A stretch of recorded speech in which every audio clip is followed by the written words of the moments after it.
I went from being a guy that was doing the workouts that were on bodybuilding.com and having no idea what a calorie was or what a carbohydrate really was or any of that stuff, to being an informed individual. People come to me now all the time asking me for advice on how to lose weight or how to build muscle.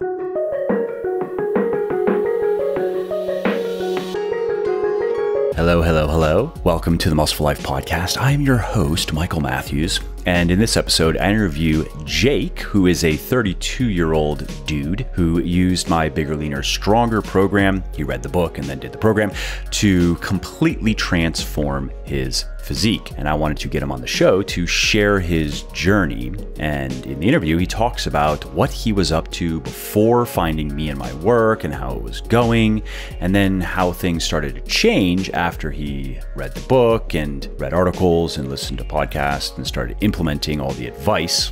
And the bigger picture looks like this. When he first found BLS about 6 years ago, he was somewhere around 16% body fat and 155 pounds. And he wasn't brand new to weightlifting either. He had been lifting for a bit. I don't remember exactly how much because I'm recording this intro about a week after recording the interview, but he was not a complete newbie. And now he's about 9% body fat at close to 170 pounds. And he has also gained a ton of strength. So that's pretty impressive. And a transformation like that, however, is not without its struggles. Jake ran into a number of roadblocks along the way that most of us can relate to, including issues with his workout planning and scheduling, his meal scheduling, dealing with hunger and cravings while cutting, and dietary temptations and more. And in this chat, Jake shares what has most helped him navigate these barriers skillfully and prevent them from derailing his progress. So if you like listening to motivational stories about how other people have changed their bodies and lives, and if you like to also glean little tips and tricks that might help you in your own journey, this episode is for you. This is where I would normally plug a sponsor to pay the bills, but I'm not big on promoting stuff that I don't personally use and believe in. So instead, I'm just going to quickly tell you about something of mine, specifically my one-on-one coaching service. So the long story short here is this is the personal coaching service that I wish I had when I started in the gym many years ago. Every diet and training program that we create for clients is 100% custom. We provide daily workout logs and do weekly accountability calls. Our clients get priority email service and discounts on supplements, and the list goes on and on. Furthermore, my team and I have also worked with hundreds of people of all ages, circumstances, and needs and goals. So no matter how tricky you might think your situation is, I promise you, we can figure out how to get you results. If I have piqued your interest and you want to learn more, then head on over to www.muscleforlife.com/coaching and schedule your free consultation call now. I'll tell you, there's usually a wait list and new slots fill up very quickly. So if you're interested at all, don't wait. Go schedule your call now. Alrighty, that is enough shameless plugging for now, at least. Let's get to the show. Jake, thanks for taking the time to come on my podcast. Not a problem. Thanks for having me, man. Yeah. So as we were just talking about before we started here, and as is normal with these episodes, is the idea is I just want to have an open-ended, kind of loosely structured conversation with you about where you were at, mostly fitness-wise, obviously, before finding me in my work. What was working for you? What was not working for you? How did you find me and my stuff? And how have things gone since then? And maybe if we want to start with a peeling kind of just snapshot of a before and after. You know, I actually didn't even look. So is this, did you go through the coaching, or is this just a straight like Bigger, Leaner, Stronger?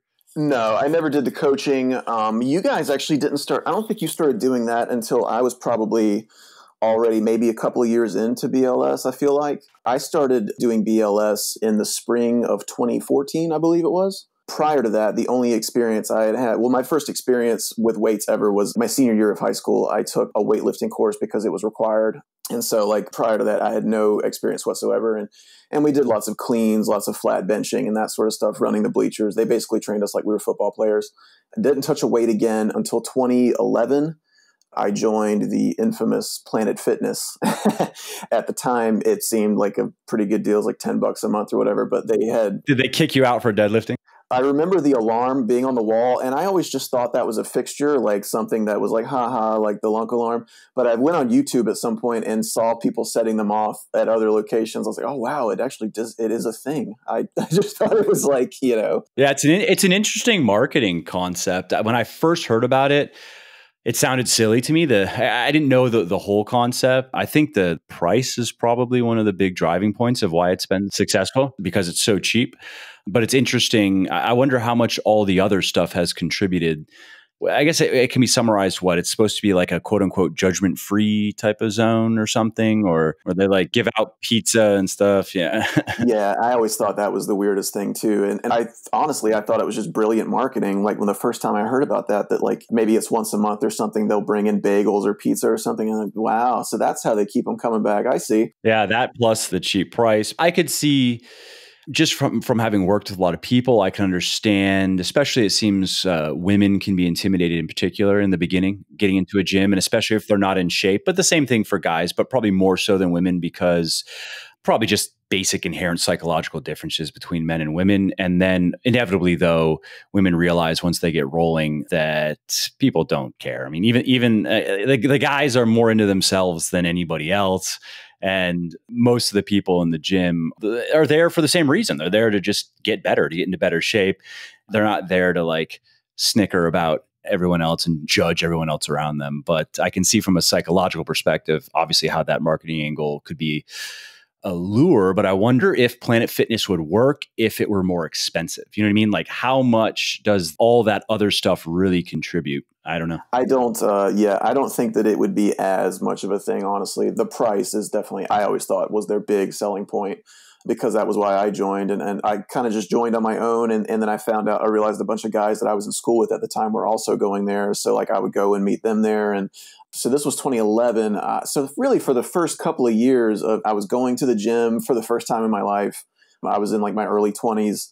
Doing lots of cardio. I would like start off by doing like maybe the fastest mile I could pull off, and then maybe do like 20 minutes of like elliptical cardio. And then eventually I would sort of convince myself to start doing machine work. If you were to ever walk in one of these places, you would see like how ridiculous the free weight section is. Like there's like a flat bench, dumbbells that go to like maybe 75 pounds, a bunch of Smith machines, that sort of stuff. A very minimal setup when it comes to the weights. Like a hotel gym. Basically, yeah, and with slightly more equipment. So I started doing like machine work, like the lat pull down station. Like, oh, that makes sense. You sit on the thing and you pull the thing down. So I started I made some newbie gains with really no idea what I was doing just lots of like lat pull downs and doing like the row machine. I put a little bit of size on like my arms and my shoulders and stuff. But otherwise, I'm a very ectomorphic frame. I'm really not built like a weightlifter. My body fights me every step of the way. Like I'm really, really skinny. If I were to quit lifting, I would just be a really skinny guy. Yeah. Before you started lifting, what were your numbers like? How tall were you, or are you, and what did you weigh? I'm somewhere between like 5'11" and 6 foot, pretty average height. I probably weighed, I would say, somewhere in like the 150s, maybe even 160. That was like me. I'm 6'1"-ish, whatever. Probably I don't think I grew since I was 18. And when I started lifting, I was 155 pounds. To be fair, my weight has always been strangely low, about 10 pounds. I've always been about 10 pounds lighter than people would probably guess me, but still, even if you give me half that and you say, all right, I was like a 6'1"-ish dude, 160 pounds, not alarmingly skinny, but just a skinny dude, Mm-hmm. Yeah, so I grew up child of the 80s and the 90s, so grew up, watching like Schwarzenegger and Stallone movies and those types of things. And I always growing up, I was just a skinny guy, and to the point where I even got made fun of, as a kid. And I was just wanted like bigger arms and just all the things that most guys want.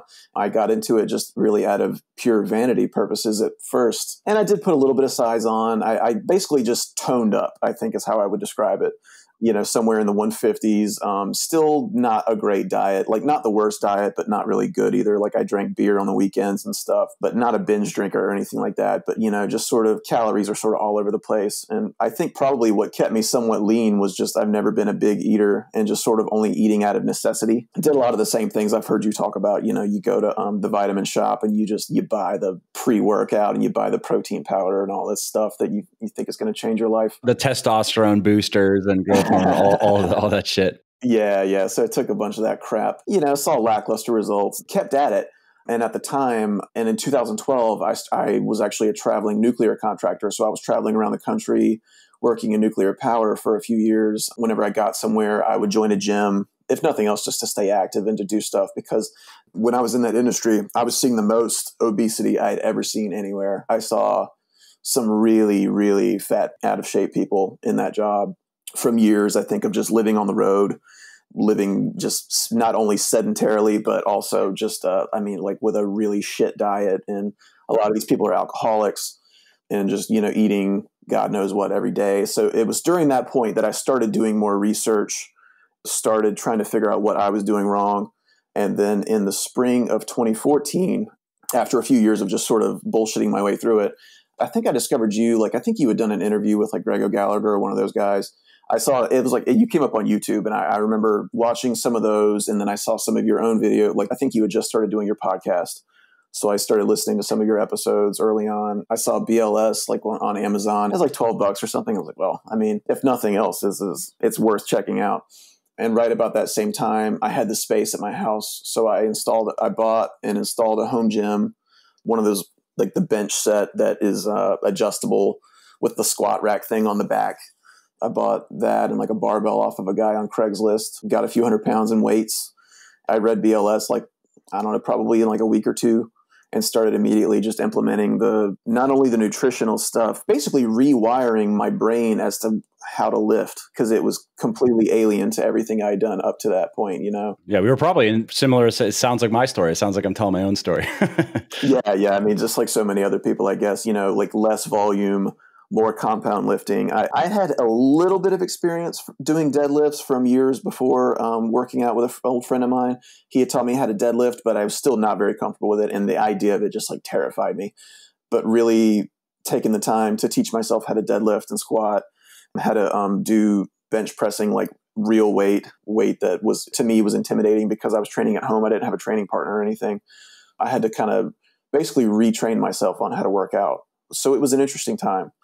But within that time, between, I'd say the spring of like 2014 and about the next year, it was like I had just was reborn, basically. Like my results took off. Your second round of newbie gains almost? Yeah, basically. Saw very fast results, filled out in a big way. And the first year, I think I wasn't even really doing a bulk. I was still just kind of eating like at a maintenance level, trying to stay fairly lean. I actually lost weight, leaned out while gaining some size. The following winter, I believe, was when I did my first like real bulk cycle, because I was actually still traveling, working on the road during that time. I had to get really creative with my meals. How did you make that work? What were some of the little tips you can share with people who travel? It's a question I get fairly often. So yeah, it depends. Like it was gross at one point. I remember I was staying in some hotel rooms, and I remembered I would go and like buy like a George Foreman, and you maybe cook like your chicken breast or whatever. Trying to do that stuff got exhausting.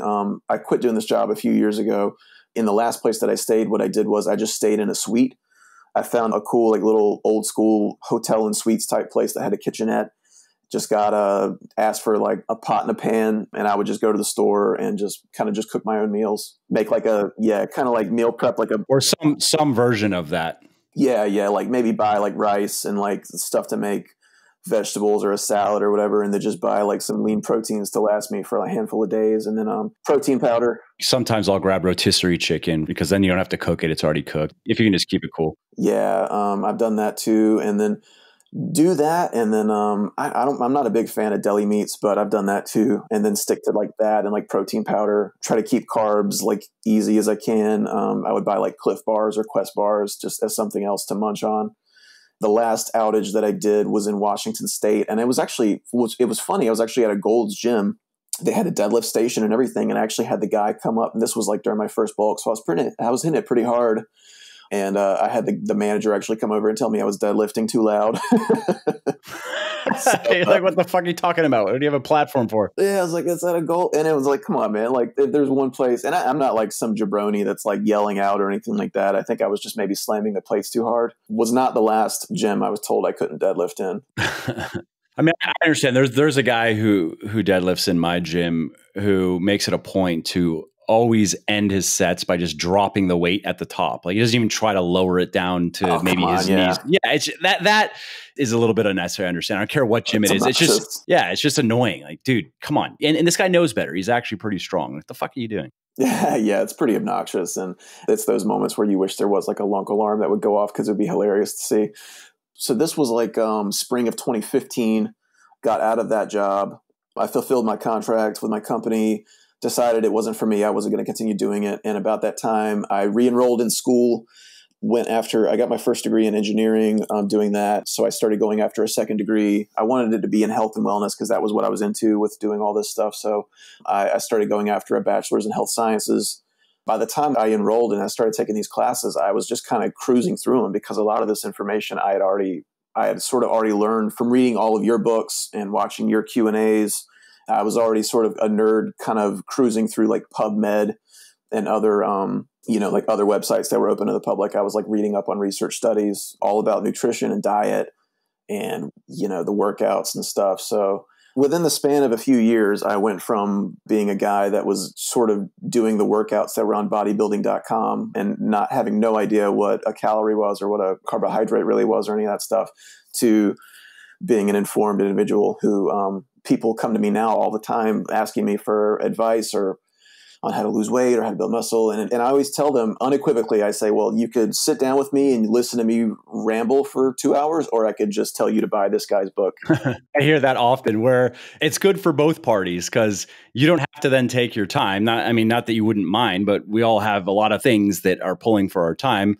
So you'd be like, honestly, this is it. Just read this. And then ask me and let me know if you have any questions, but this is better for me. And then I really just be explaining to you in my own words what is in this book.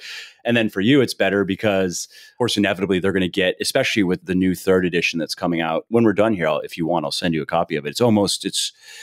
Well, actually, on Amazon, I think the paperback now is fully transitioned. So anybody buying on Amazon now, it still shows the second edition. We're working with Amazon to get the cover updated and the look inside updated and whatever. But they're actually going to get the third edition, and the digital will be out in the next month or so.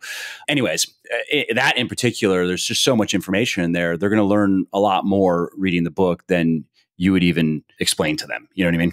Yeah, exactly. It really is kind of all encompassing. I purchased the first and the second editions, and by this point, I've given both away to just people that like were looking to change their lives with workouts or whatever, or you saw what I was doing and had just a barrage of questions. I say, here, just read this at your own pace. Come to me if you have questions, and I can likely help you out. But I always tell people, like, this was my blueprint. This was what got me on the path to where I am now. I still have your copy of, because at some point I started doing like Beyond Bigger, Leaner, Stronger as well. I started incorporating elements of powerlifting and higher volume sets and that sort of stuff. Yeah, at this point, I'm kind of all over the map with my training, but I still incorporate those same principles. I'm mostly still doing the kind of middle of the road volume, the 4 to 6 rep set stuff is still the foundation of my lifting within doing compound lifts. Yeah, same. I mean, it's been the same for me also because I am making some changes. They're minor changes, but I figured why not? Because I felt like I could improve on like the 3.0 programming versus the 2.0. So I've been kind of just running something very similar to that. But I'm working currently on a second edition of Beyond Bigger, Leaner, Stronger, and I'm going to be tweaking the programming there as well. So I'll be changing my training soon. And it'll be good timing too, because I started cycling my calories again, just so I can be in a surplus more often than not. It just makes a difference in your training, especially if I'm going to be like upping the volume and upping the intensity, just making it a bit more difficult. Then having the extra calories helps. But if you look around, look at some of the other people I have in my podcast, look at how a guy like Eric Helms trains, for example. I know he likes a bit more of the higher rep stuff and a bit more higher volume. But if you listen to the principles that he still follows now, is about as advanced as he's going to get. Natural bodybuilder, like who competes, who I actually truly do believe is natural. I don't think there's any evidence of drug use in his case. Or if you listen to even some of the more recent writings and ravings of Lyle. I guess him and some other guy got into something on volume. Israel, I think. Him and Israel got into something on volume where I guess they agreed and then it diverged into probably quibbling over minor differences of opinion. But it's just 10 to 20 hard sets per week per major muscle group. Like, there you go. That's it. And Lyle was ripping apart some new research from Schoenfeld, actually, that suggested that there's just like a linear relationship between volume and muscle growth. And so then 40 heavy sets per major muscle group per week would just be way better than 10 to 20. And Lyle heavily disagrees. And I was listening to an interview where he was explaining why. But anyway, the point is, Krieger also recommends 10 to 20 for intermediate, 10 to 20 heavy sets per week. He says you can go a bit higher than that if you're advanced. And how much of a difference that's going to make is probably negligible, honestly. But you have heavy weightlifting, whether we're talking 75 or 85% of one rep max, there's a fundamental. You start getting into the 20, 30 plus rep stuff. I don't know, you can do it for fun, but you're not going to make much progress if you make that your emphasis. The compound exercises are key, of course. Isolation exercises are useful for multiple reasons, but as a natural weightlifter, we really should be focusing the majority of our efforts on compound exercises. That doesn't necessarily mean only the squat, deadlift, bench press, but there are many other compound exercises. 10 to 20 hard sets per major muscle group per week. Double progression is still a great model. I still use it myself, even if you have some linear progression worked in. So like, this is going to be something I'm working into the second edition of Beyond Bigger, Linear, Stronger. I'm going to stick to double progression where you, and for anybody listening, if you're not familiar with that, it's what I recommend in Bigger, Linear, Stronger and Thinner, Linear, Stronger. It's that simple system where you're working in a rep range. And when you hit the target rep, whether it's 6 or 8 or 10 or whatever, for a certain number of sets, you add weight to the bar and you work with that new weight until you can hit the rep target and so forth. So that's double progression because you're progressing in your reps and then progressing in your weight. So you can have double progression worked into a training block just like that. And then you can also have linear progression. And it doesn't have to be, I actually prefer, and this is what I'm going to be doing with Beyond Bigger, Linear, Stronger, I prefer using, when you have double progression like that, using the linear progression to add volume, and volume in the way of just hard sets. So for example, you might be starting your training block with, let's just say, a press workout of 9 heavy sets. Let's just say that's what it is, 9 or 10 heavy sets in your press workout. And then in the end of your training block, and throughout, you're using double progression. So you're trying to get stronger. You're trying to gain reps, add weight to the bar, even if it's gaining 2 reps in a training block. If you're an advanced weightlifter, sometimes that's all you get. By the end of that training block, though, you might be doing an additional 3. So let's say it was 9 you started with, or it's 10. You might be doing 12 or 13 hard sets in that workout at the end of the training block. Deload, start over again. There are the fundamentals, really. And that's all we need, plus maybe a couple other peripheral things to achieve 95% of our genetic potential, really, or all, or, as much as we're ever going to achieve. So why make it more complicated than it needs to be? I've actually referenced that same, or if it's not that exact same meta-analysis by Schoenfeld, I've referenced one of his other ones in like a paper that I wrote when I was in school. He's been kind of an authority on sort of debunking you have to do nothing but heavy lifting in order to gain size and strength. So I sort of am familiar with his platform there. There's always going to be new, as you're aware, there's always going to be new research going on. There's a new study supposedly debunking what we believe is true. But like you were saying, it's with progressive overload and what we know about sets and volumes and RPE and everything, the foundation is there. And that frequency doesn't matter that much. That's well established at this point. Training a major muscle group twice a week is maybe a little bit better than once. But if you're hitting your volume, that's going to be most of what matters. And then also, if you are doing a lot of compound weightlifting, that is probably going to be happening inevitably. Like you might be doing, let's say you're doing some regular benching early in the week, and then later in the week, you're doing some close grip benching because you want to emphasize your triceps some more. Your pecs just got trained twice. That's not just tricep volume, Yeah, and I've come to find this with my training in the last 2 years, especially. I've kind of noticed that you're doing something similar to that. And I was just kind of branching out on my own, not necessarily after a few years of doing either the 4 or the 5 day split of kind of BLS. I started doing my own thing, where I was, switching things up. Like maybe today I'll combine like shoulders and triceps and I'll make that my push workout. And then later on in the week, I'll add in like the lateral deltoids or whatever.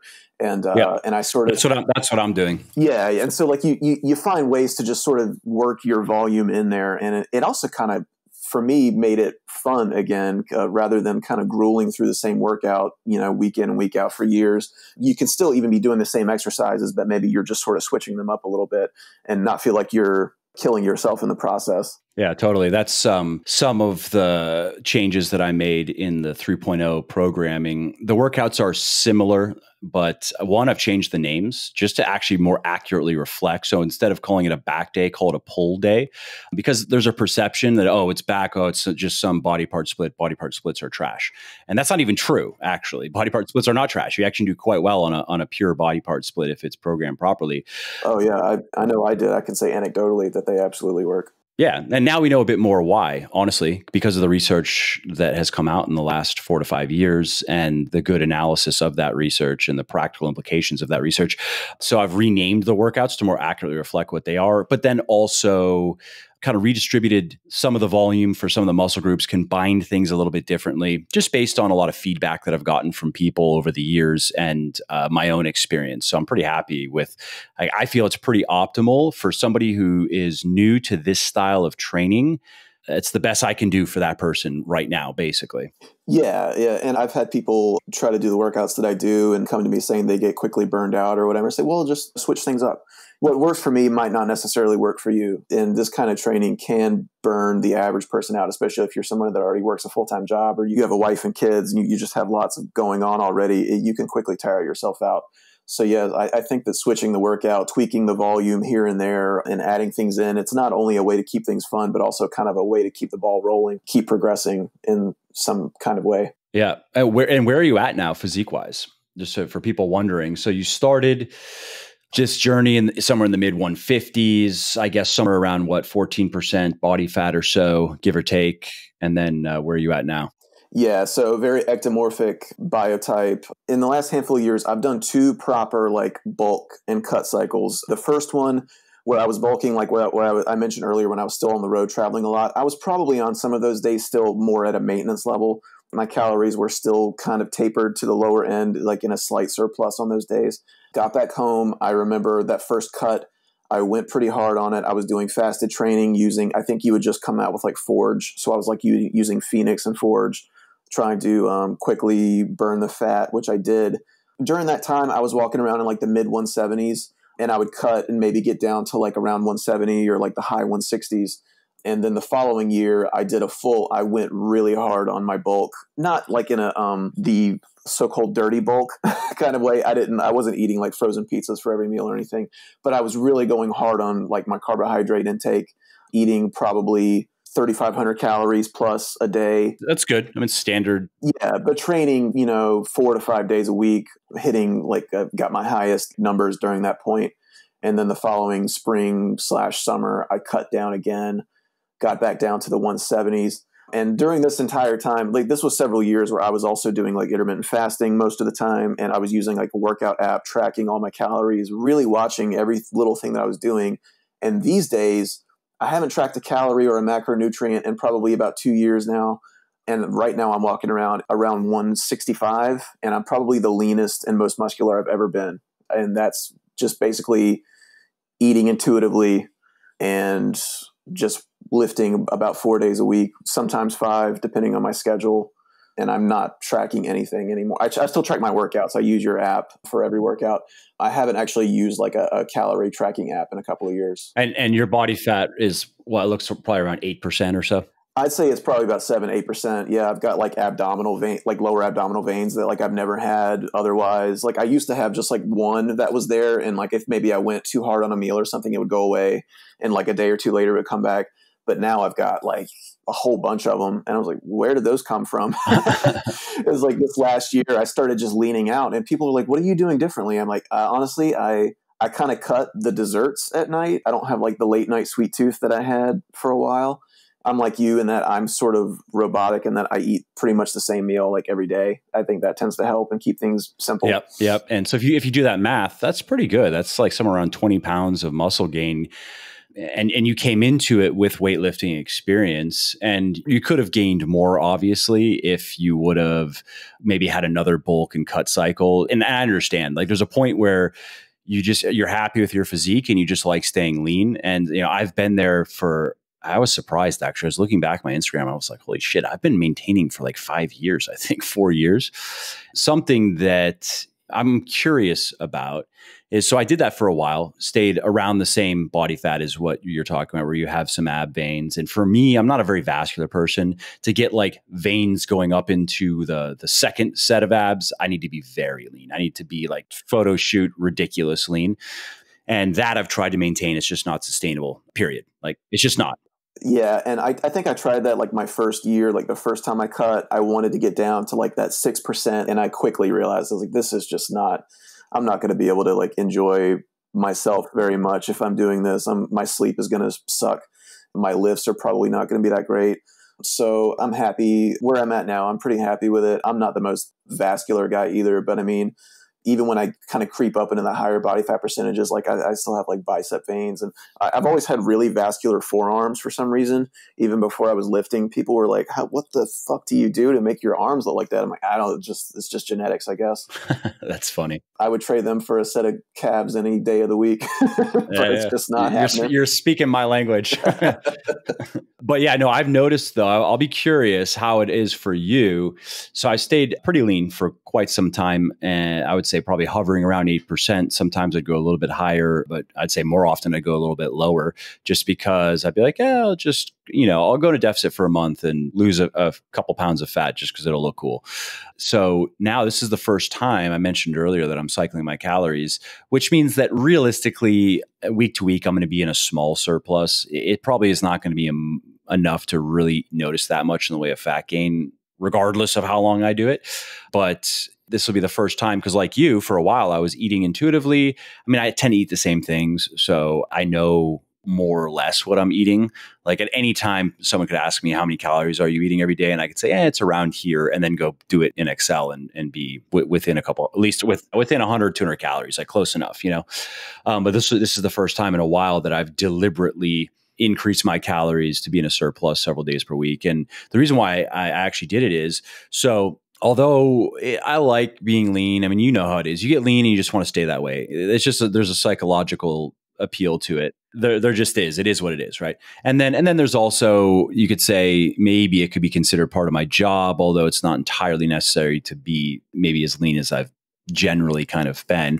But I've noticed that, so it was just very hard to make any real progress in my training. And I would make sometimes, there would only be like little pockets where, I don't know, everything would align and I would actually be able to get that extra rep or two. And it's just the RPE of it though. It just was always higher. Like I just remember thinking back to have a bit higher body fat percentages, maybe 12, 13%. And which means that I was also eating quite a bit more food, like my average daily calorie intake at maybe 3,000 calories, and doing I was a bit more active too. I was doing a little bit of extra cardio, but not by much. Whereas to maintain that lower level of body fat, my intake was probably closer to 2,700, and I was a little bit less active. Probably because, I mean, I don't know. Also, life interjected itself. I had one kid, and then I had two kids, and then, businesses grow, more stress there, and more stress in other ways, and more financial pressures. And my sleep for the last couple of years has been not as good as it once was. Sometimes it's been bad, sometimes it's been good, sometimes it's just been okay. So all of those factors combined to where I was just kind of stuck in the gym. I still enjoyed my workouts because I like working out, but I missed feeling like I could progress. And so the last couple of weeks, I've been cycling my calories, and it's funny just how big of a difference it makes immediately. It's such bullshit. Drugs are such bullshit in that you can go through all that and you have to, especially in our position, you have to do everything right in terms of if you're going to stay natural in terms of nutrition, sleep, training, programming, or you just take drugs and none of this shit matters. You just quote unquote eyeball your macros depending on the drugs you're taking, you just don't need as much sleep, period. And your training programming is just, you destroy yourself as much as you can because you can literally recover from anything. And you look twice as good. I know, it's insane. And then one day everything breaks and you die from one of many different things that can your heart explodes or your body turns into cancer or something. So yeah, there is. I've seen the long list of lifters that have died as a result of steroid use, like on T Nation. It is like as mind blowing when you see that list of names. I mean, it's shocking. I never thought Rich Piana would be. I always thought he was natural. yeah, I mean, to his credit, he never claimed to be natural. So at least there's that.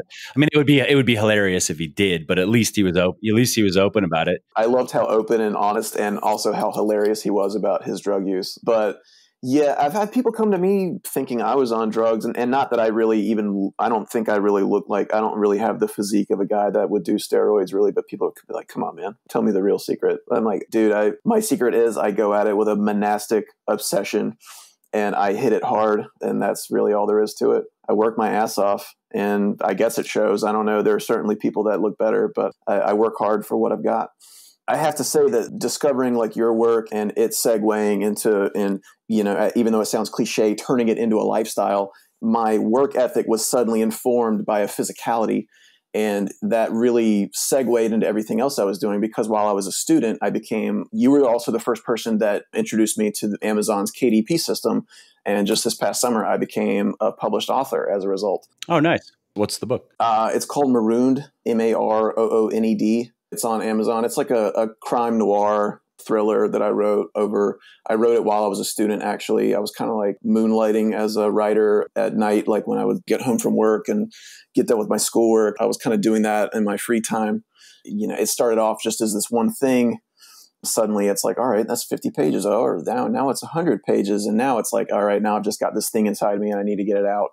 So I put it out and published it. It's still, sales are like lackluster or whatever, but I think I'm going to take a course, and that's available online, and learn how to better market myself. I'm working on a second one now, and create a website and all that stuff, and try to see if I can turn it into, if nothing else, just something aside from just a hobby that I enjoy doing. Maybe I can make some kind of supplementary income off of it. Yeah, that's cool. My original interest in writing was fiction, and it's something I'll do in my next life. I don't want to give it any time right now. I actually was working on a project a bit, but so I was waking up at 5 to work on it before I go to the gym, and it was fine. I was making progress, and at that time I was going to the gym fairly early, so I had about an hour, maybe an hour and a half max to work on it. And I was chipping away, but it was to actually get it done. It was just the runway, because I had such a small amount of time to give it. And that wasn't, I think it was most days. I would usually not work anything else during that time. The runway was very long. And two, when I was looking at it, I was like, okay, so this really is just a hobby. I do believe that if I apply myself to writing stories, I can eventually get there and do a good job and have some sort of success at it. I don't know if it would be anything relative to maybe the success I've had as a health and fitness author, but that's not even what it'd be about. Like you said, it's more something I just enjoy doing. So who cares one way or the other? But two, if I look at, okay, I have kind of like a 3 to 5 year plan for all of my fitness stuff and some big milestones that I want to reach. It just made more sense to me to really focus on that, because that time is still, I can get a lot of other stuff done in an extra hour and a half per day. And so I put it on hold, and I'll pick it up though, again, I think in the next 3 to 5 years, if I can hit some targets that I want to hit, I would then be okay with carving out maybe a bit more time, something closer to probably 15 or 20 hours a week to work on stuff like that, because that's what it's going to take if I'm going to go anywhere with it. So that's cool. You're doing it though. I like that. Yeah. And, the first one, it took me collectively like 2 years to get through it. I started it just as a scene that I started writing the opening scene. I was like, well, just because it was an idea that I had, because I had written previous other little things here and there, and I've always enjoyed writing too. And then I just sort of stuck with it. And it took me collectively 2 years to get through it, because it was simultaneously while I was in school and working a job and everything. So there were moments where I wouldn't touch it for like maybe weeks or maybe even a couple of months at a time, because I literally had too much on my plate already. So it took a while to get through it. But then once I started winding down on it, I finally just basically had like a month or so of just long days of where I would include it with everything else that I had going on. And I plowed through it and now that I'm done with school, I can dedicate a bit more time to this next one and also try to figure out the marketing side of things better, which is definitely not my specialty. I've got a lot to learn there. Yeah, you want to get good at that because Amazon is a highly competitive, any niche that any genre you're going to write in, if it has any sort of readership, it's going to be very competitive. And so, like, for example, I pulled it up on Amazon. You should get a new cover done because the cover's okay, but people judge books by their cover. And the better the cover is, the better it's going to sell. And I'm not familiar with the genre. Like, I don't read these types of books, but you want to make sure also that your cover is in line with genre expectations. So people can immediately, because what you want is you want a person who reads the type of book that this is to see, and also remember on the cover that most people are seeing it just as the thumbnail.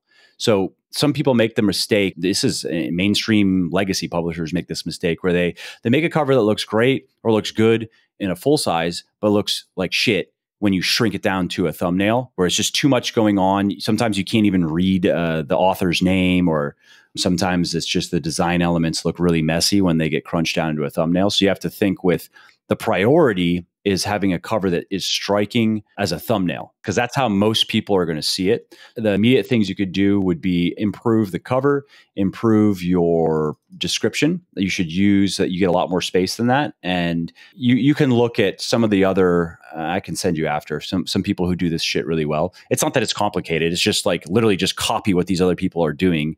So you can improve the product description.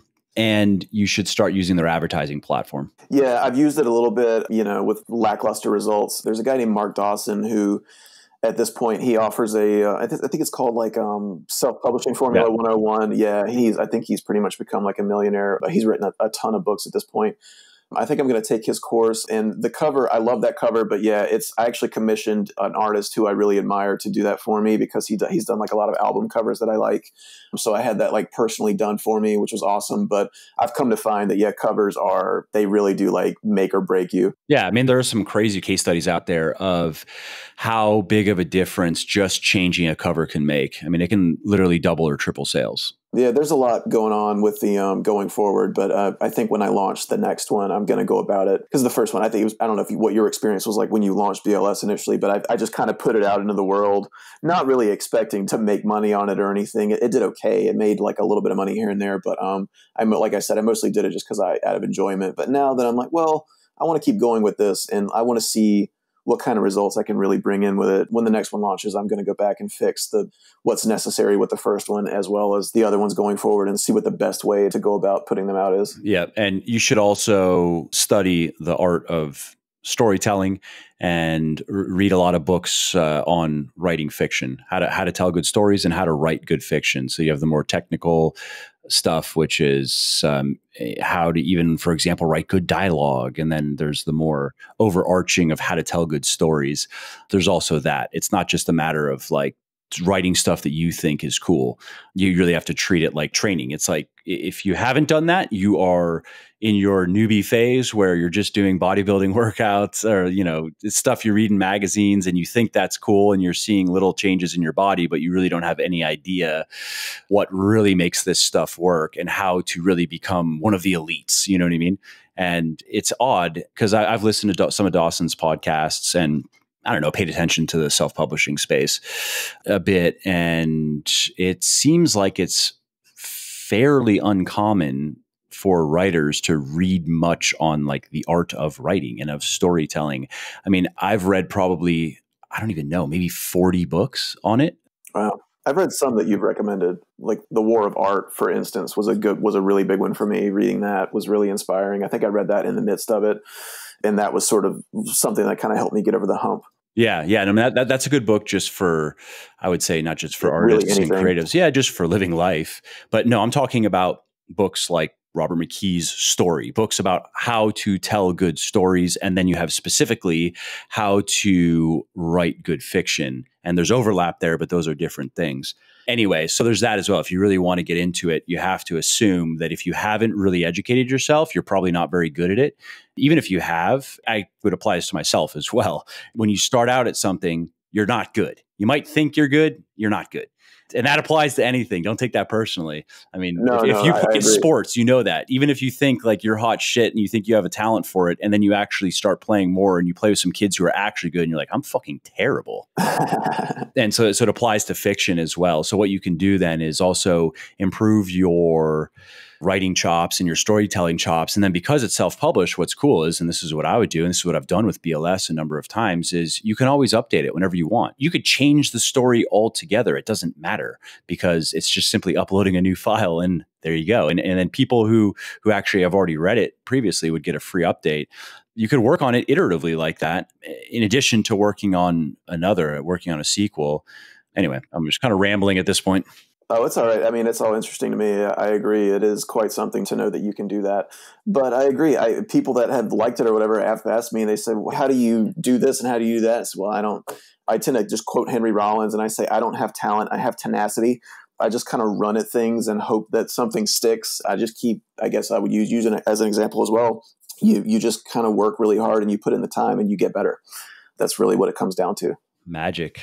Basically magic. Basically, I'm just lucky. That's all. Yeah, well, that and a bit of luck never hurt, but also just a lot of really hard work. Yeah. No, I just find that kind of funny sometimes when I get that from some people. Oh, you're so lucky.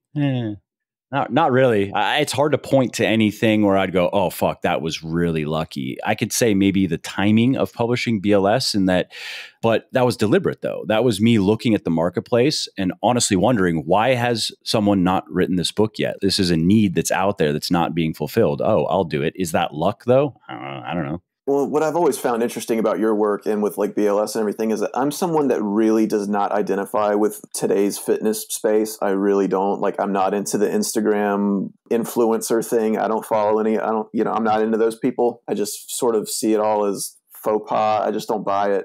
But so reading your material, I found interesting and different because, like, for one, it's a book. This is like a tangible thing that I have to hold in front of me and read. I'm not just like doing some like PDF workout that I bought for $20 off some guy's website or anything. It brought forth something that I identified with and that I like reading, and that it feels, you put together sketches and nutrition plans and all this stuff, that tying it all together, it seems like a lot, but really it isn't. It just sort of requires a different kind of dedication that I wasn't used to. But yeah, I don't really identify with much with the fitness space these days. So I always found your approach to the material sort of refreshing, I guess. Yeah, thanks. I mean, I'd say I self-select for certain types of people, and that's just how what it comes down to. And I don't go after. There are a lot of people who don't really resonate with my approach, particularly on social media, because I don't really care about getting attention, or a lot of the influencer stuff is not. I just don't want to do it because I'd feel like it's not interesting to me.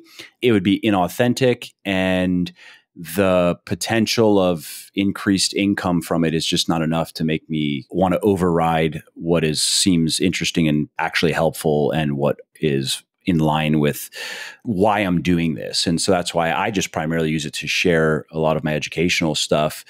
It's growing and it's doing well, but is it ever going to do as well as the girl who just flashes her butthole every other picture?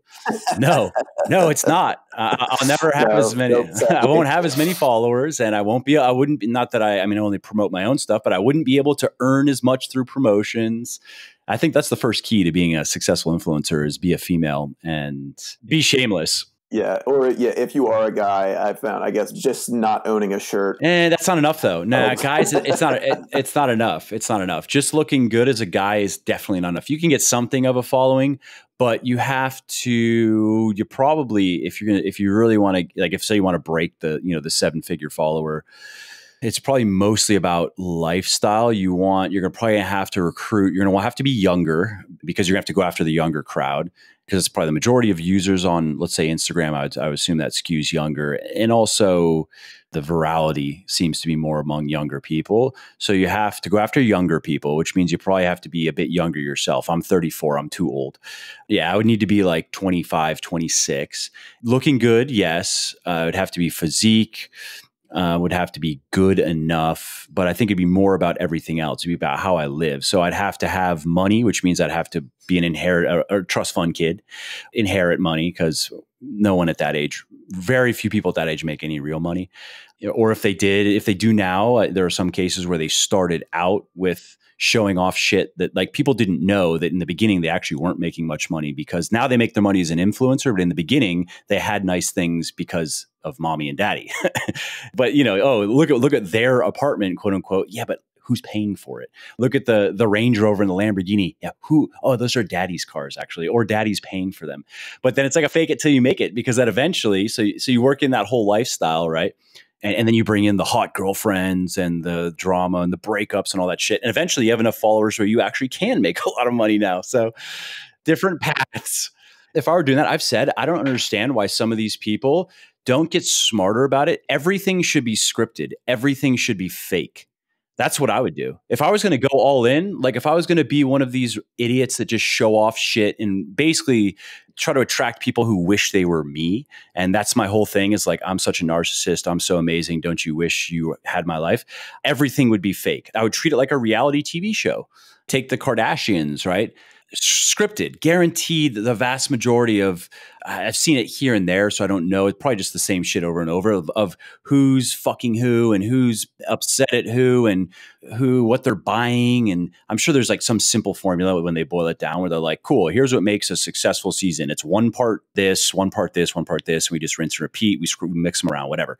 That's how I would treat it. I would look at my schedule as like a season. Like, okay, what's going to happen? What's going to happen in this season? So I'm going to break up. Hey, okay, girlfriend, we're going to break up because of this. And then you're going to be posting about it in this way. I'll be posting on it this way. And then we're going to make up and get back together. You know what I mean? Okay, that's a story arc. What's going to be happening in my business? All right, it's going to be this bullshit or whatever. What's going to happen in my personal life? What kind of trinkets and knickknacks am I going to be buying and showing off? And from the people I've looked at, I don't see anybody where it's obvious. I'm like, oh, this is smart. They're actually doing this. It really does just seem to be random stupidity. So when it's so repetitive too, it's just the same thing. That's what I'm saying. But that's how else are you going to keep it new? I mean, even if you are a dude who is a good looking guy and has money one way or the other and has nice things, and you don't really work that much and you kind of just shred up and run around, you still tend to do the same shit. You lose that novelty. It's just lazy. I mean, you got to treat it like content. You know, I like to write. I like to research and write and record stuff. So we plan it out and we make sure that we're not just producing the same type of thing or saying the same type of stuff over and over. I would treat the influencer life in the same way, where I have to be coming up with constantly new things. And a lot of those are just going to be bullshit because that's the easiest way to do it. Yeah, it's just not a ball I'd want to roll. It seems kind of sad at this point to me, and I just wouldn't want to do it. I almost feel bad for those that do. It just feels sort of empty to me. Well, of course, there was a survey, it was with teenagers. I heard about it, I don't know, maybe 6 months ago or a year ago or so, where the most common goal that these 14 to 17-year-olds had was to be famous. The worst out of everything you could possibly want to strive for is just fame. It's just, yeah, unfortunately, it's just the culture, I guess. Life has become satire in this age that we're living in. So it's, I don't know. The correct term is clown world. We live in a clown world. We really do. And I mean, look at who's running things. I'm not going to turn it into that discussion, but you know, it's. I think it goes beyond. It's crazy. It's come to this. It's a long time coming. Nah, it goes beyond Trump. And I actually like some of the things that he said and done, dislike some of the things he said and done. And I would say the problem is so much deeper and so much more systemic than him. Who cares? Oh yeah, it really is. He merely is the product. I think it'd be hard to argue that he is more of a clown than like George Bush Jr., for example. That dude was a literal clown. Like he was.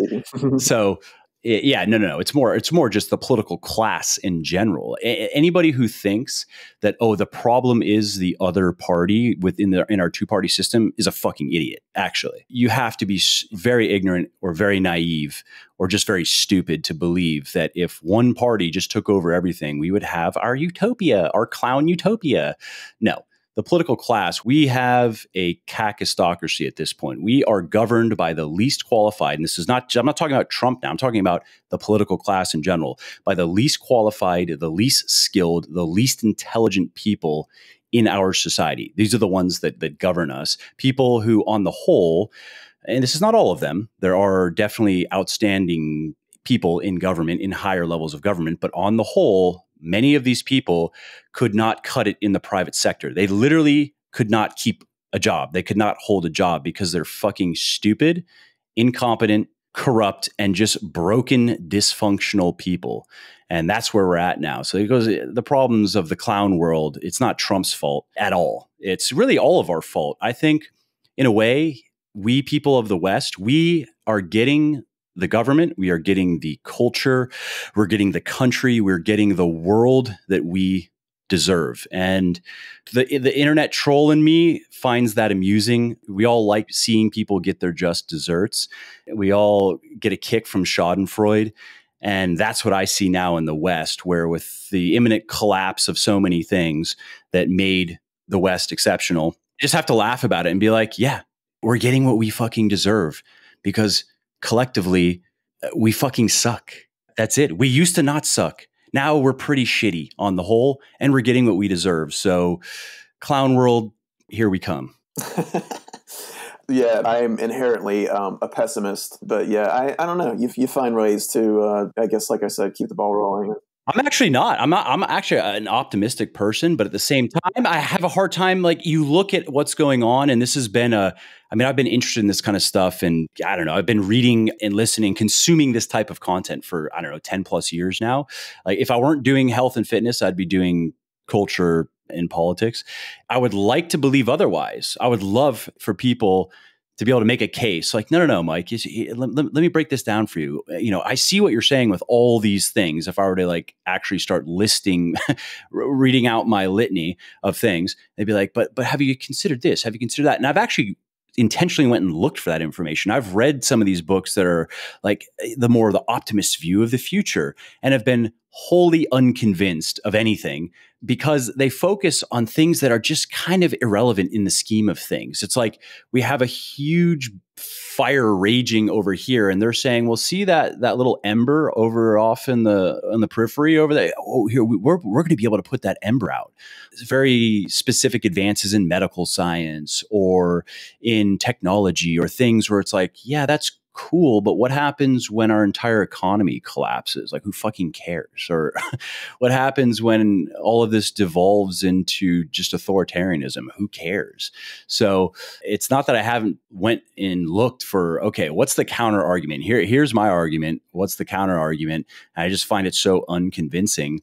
And for me, I don't even find that depressing, or it doesn't discourage me from doing what I'm doing. For me, it's just a matter of facing reality, and that's as I see it. I hope I'm wrong. I honestly do hope I'm wrong. I'm just saying this is what I see, and I'm not willing to pretend like I don't see it. No, I agree. I absolutely agree. And if nothing else, it has been entertaining. The number one thing that I like about Trump, and when I first saw it, I was like, I love that, is how disrespectful he is to the political class. In the debates, when he was just straight ridiculing Jeb, that's one of the first things I was like, I just like this guy. And I don't even care about his policies. I don't care about his platform. I like this, and I'm just going to grab some popcorn and watch. Yeah, it was entertaining, and I'm not a supporter, but like I come from a family of supporters, and we disagree on many things, but we're all good. I'm at a point now where, and whether or not a lot of people think he won't get reelected, he very possibly could. I have no idea. Well, statistically, he will. I mean, defeating an incumbent president is very hard, and the left is in such disarray. And that's also going to turn into a clown show, which is going to be great. It'll just be fun to watch. Like, I hope. And also, so you see Trump, right? He talks so much shit about all these other politicians and just the political class in general, which is, I'm just like, yes, I just like that. I don't care about anything else. I like that. And he also just shit all over the Republican Party and just actually broke it from what it was, which is also hilarious, right? It was just hilarious to watch. I think there's a fair chance we're going to see that with the Democrats now, which will also be hilarious to watch. No Republican is going to win the nomination over him. Who cares? That's absolutely in the bag. Anyways, this is a very random, random discussion that I would have expected to have with like Sal from Mind Pump. This is the kind of stuff we talk about offline, and he's like, I told him, I was like, why don't you just come on my podcast and let's just talk about this stuff? And he was like, I don't know, man. I don't know if I'm ready for that. I'm like, whatever. Who cares? Yeah. At this point, it is. I'm not really shaking in my boots anymore. I'm just finding it all really entertaining and hilarious because it is just That's outrageous better, right? to watch. It's a better experience for you. It hasn't been boring. Yeah. It has not been Where boring. you're like, I will all say right, that. well, this isn't Nazi Germany, but it's a clown show. Yeah, everybody's saying how much they hate the guy and everything. I'm like, yeah, I don't like him either. But I mean, I gotta say, he is entertaining. He's crazy and he is hilarious. But I don't know. We'll see how it pans out. Yes, sir. The cynic in me has a small bit of optimist, but we'll see how it pans out. Sure. I mean, nothing is certain. I hope that somehow because again, this goes beyond Trump. I'm talking about the culture. I'm hoping somehow we come through this without a complete collapse. Like, hopefully we find a way to come out better without having everything have to fall apart to do that. It's not going to make you necessarily feel good, but you'll be surprised maybe at the parallels. Google Will Durant Fall of Rome, and you'll find it's a portion of an audiobook. It's like an 11-minute video where he talks about how things were going at the end of the Roman Empire before it really went to shit. And the parallels are like striking. You would think he's talking about today in every point. Like, every point he makes, you're like, oh yeah, oh yep, yep, oh yeah, we're there, yep, we're there.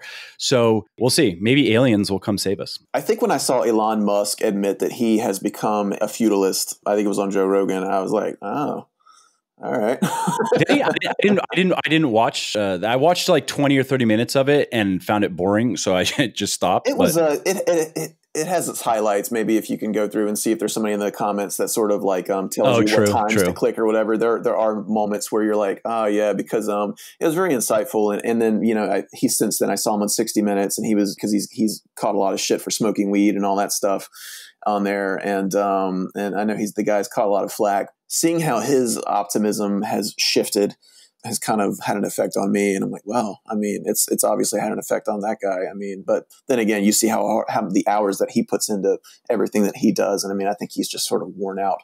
Yeah. I mean, that's what Rogan kept on trying to get at, and he didn't have a good answer. And so I was like, all right, this is boring now. Or he's like, I don't know, dude, this is what I do. As if like we're going to get some self-help advice from Elon Musk. I mean, we're not. He's going to be like, I'm sorry, you're not Elon Musk, so don't try this. That's it. What was it they said? They said you, it says on your Wikipedia, you're a business magnate. And he's like, yeah, I need to change that to a business magnet. I'm a business magnet. Right. So what did he say about feudalism? His general outlook on things was I think it was when he said when he was working within the administration, or maybe it was even before that. I think maybe he went to them saying like, we need to slow down the advancements on AI. It's progressing a little too quickly, and frankly it's scaring a person like me who knows the ins and outs of various industries. Basically, it was like watching the intro to Terminator. Like, he basically said like, they didn't listen. They told me like, thank you, we appreciate you coming by. That'll be all now. And he said, they didn't listen to me. And hearing him say that, and he had a frightened look on his face, was like, wow. Did he have a proposed solution? Like, what's the... I think I'd have to go back and watch it because I don't want to put him in the pejorative. But I feel like he did. Like government should regulate it, should step into these companies and tell them what they can and can't do. He doesn't strike me as a guy that would come in with a problem and not offering a solution. So I'm sure that he did. But they told him, thank you, but no thank you. We're just fine with the way things are going. So he was saying like, if we just had a strong man that could just dictate this would be better for our species. Yeah, well, I think the point that he was getting at was that things are just moving too quickly, and this is a guy that created Tesla and SpaceX and everything, and he was admitting like things are moving too quickly in some industries. Like, automation is becoming a little too crazy, artificial intelligence is becoming a little too crazy, and we need to like kind of pull the reins back a little bit on things. How? I mean, yeah, I don't even know how, because even if you say government step in and regulate it, that might work to some degree. But at this point, things are so decentralized in terms of technology. I don't even know if that's possible. Even like the legal marijuana industry, like in California, is not, it sounds great at first, but they're coming to find that it is like a shit show in many ways, because the government is basically trying to squeeze out the individual growers and making it like nearly impossible for them to continue making an income off of it. So like some of these people are having to like go back to like growing weed like in the black market. Well, that's standard. I mean, that's throughout. I mean, that goes back to the turn of the century, where you have people with a lot of money by politicians and then use the apparatus of government to establish monopolies and cartels. Yes, that's how this works. There's period. Yeah, that's the beauty of the Constitution, I guess, is at least those guys were smart enough to see the corruptibility of the human being and try to do something about it, to like at least put like some checks and balances in there to keep things from toppling over. But I'll check out that Rome video in the meantime. Will Durant, I mean, if nothing else, you'll appreciate his intelligence and his eloquence. I mean, he's one of my favorite writers, favorite thinkers. He's a historian. He's dead now, but he won, I want to say, a Pulitzer with his wife for like a 12-volume history of everything, basically. That was his life's work. And then that was broken down, not necessarily word for word, but he then spun off of all that research and all that work to create shorter books. So, The Lessons of History is a shorter book of his that I really like. He has The Story of Philosophy, where he did all this work to write this massive multi-volume work. And then after that was kind of extracting and letting it percolate. All right, so, how would I summarize the history of philosophy in 150 pages? Or what are the biggest ideas that we have, the most influential, the most impactful ideas that we've come up with in our history? He wrote a book on that. Who were kind of the biggest movers and shakers in history, the people who pushed us forward the most, stuff like that. Interesting dude, very, very smart, very, very well spoken and well written. Just one of those people who it's just fun to read his stuff because you're in the presence of this dude is special, Right. Anyway, so let's wrap up. We've been I don't even know how we got here, but hopefully people we went down a rabbit hole there. If people are still listening, hopefully they enjoyed it. Yes, see what kind of comments this brings up. Yeah, don't flame me for the political stuff. I don't care. It's all a claim. Oh yeah, I'd say the same thing. We can disagree all day long. It's not a big deal. Just don't throw a Molotov cocktail through my window or anything like that. We're still cool. I try to get down the road with people, no matter what their political or what their agenda is. And we should all be on the same team. We're all human beings. Yeah. I mean, I agree. I wish it would work like that. I don't think it ever will, but I wish. Yeah. But yeah, I had fun, man. This has been great. Like I said, your work has really informed my work ethic. I think I meant to say this earlier, but I mean, I went from sitting on my ass playing video games and stuff to exercising and having an addiction to endorphins, and now I'm writing books as a result. That's awesome. Yeah. All right, man. Well, thanks again for taking the time. I really appreciate it. Thank you, Mike. Appreciate it. Hey there, it's Mike again. I hope you enjoyed this episode and found it interesting and helpful.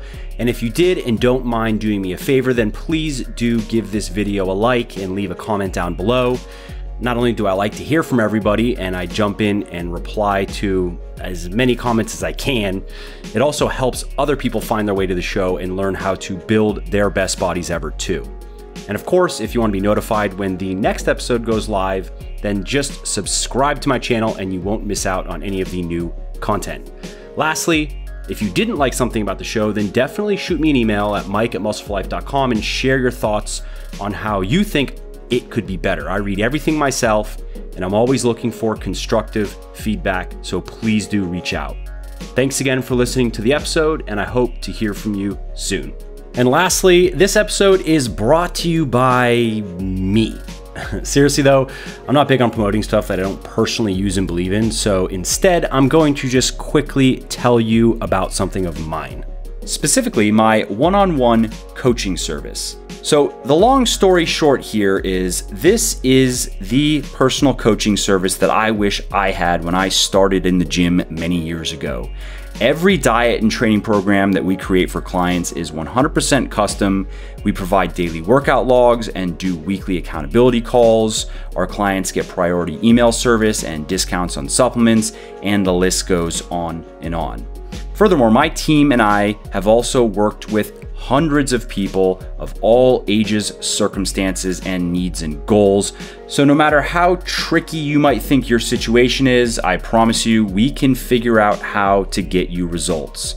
If I have piqued your interest and you want to learn more, then head on over to www.muscleforlife.com/coaching and schedule your free consultation call now.